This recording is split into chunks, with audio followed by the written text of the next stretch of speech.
آپس میں اتفاق نہیں. جناب کا فرمان ہے کہ یاد رکھو ایک زمانہ آئے گا تمہیں دشمن خس و خاشاک کی طرح ختم کرے گا.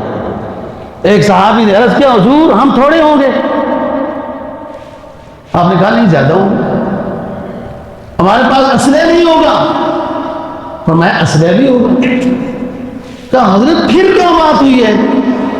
ہم ہوں گی بھی زیادہ، اسلحہ بھی ہوگا، اور پھر اس کے باوجود ہمیں دشمن ہڑپ کر جائے گا.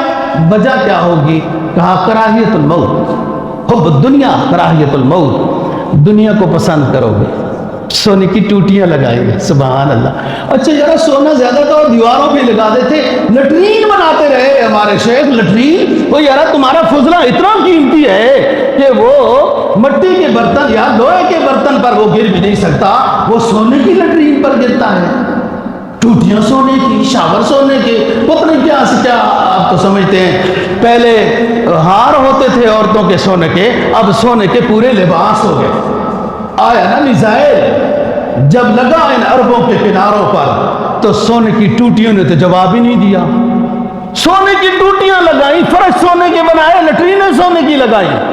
اور یار کوئی دفاعی انتظام اپنے پاس رکھتے کہ دشمن نے جب میزائل مارے تمہارے پاس بھی کوئی شے ہوتی اس نے جواب دینے کی. سونے کی ٹوٹیوں کی کیا بات ہے؟ وہ تو ہلی ہی نہیں ہے، اس نے جواب ہی نہیں دیا. اور بناؤ سونے کی ٹوٹیاں. پڑوس ملک ہیں جی، صبح کی ہے تو شام کی رو رہا ہے، اور وہ مسلمان غریب ملک ہیں.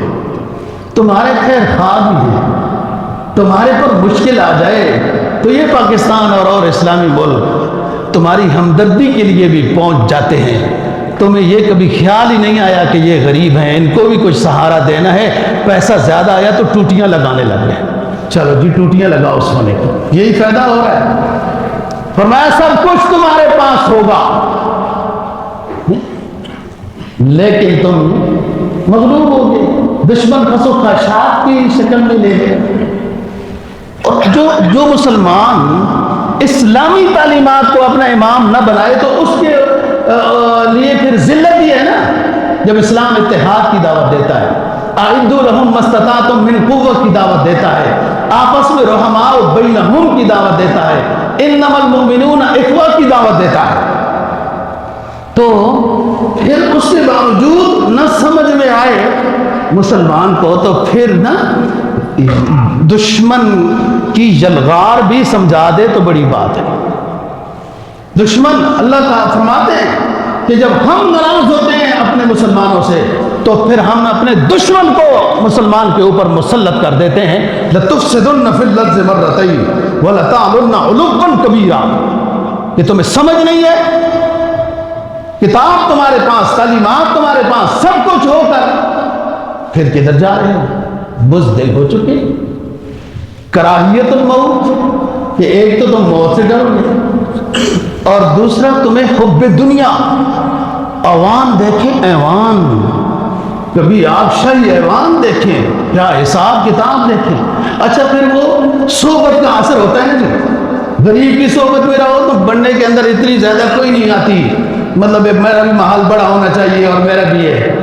جب امیروں کے ساتھ ہوتا ہے نا لین دین رہن سہن، ہمارے بادشاہوں کا بھی جب دیکھتے ہیں نا سعودیہ کے شیخوں کے بڑے بڑے محلات ہیں، دبئی کے فلان، یہ بھی غریب ہونے کے باوجود جہاز خریدتے ہیں، بڑے بڑے محل بناتے ہیں، فلان کرتا ہے. خدا کے بندو کوئی نسبت دیکھو.